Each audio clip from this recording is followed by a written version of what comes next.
అశాంతి తొలగిపోవడానికి ఏది కావాలి అంటే రామాయణ గానం కావాలి.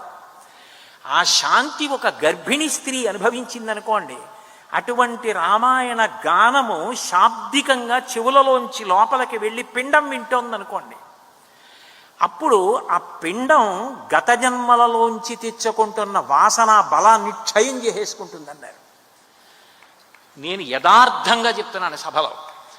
మహానుభావుడు, అంతటి గొప్ప విద్వాంసుడు. ఇప్పుడు నేను ఆయన పేరు చెప్పి ఇబ్బంది పెట్టడం నాకు ఇష్టం లేదు. ఆయన నాతో ఓ మాట అన్నారు, కోటేశ్వరరావు గారు, రామాయణ కావ్యం వింటే గర్భ సంస్కారాలు అక్కర్లేదండి, రామాయణ కావ్య శబ్దము చెవులలోకి వెడితే గర్భ సంస్కారములన్నీ పూర్తయిపోతాయి. ఎందుకంటే పిండము యొక్క వాసనాబలం కూడా క్షయమైపోయి ఉత్తమ పుత్రులు పుడతారు. అందుకే ఫలశ్రుతిలో ఉత్తమ పుత్రులు పుడతారు గర్భిణీ స్త్రీలు వింటే అని చెప్పారు అన్నారు.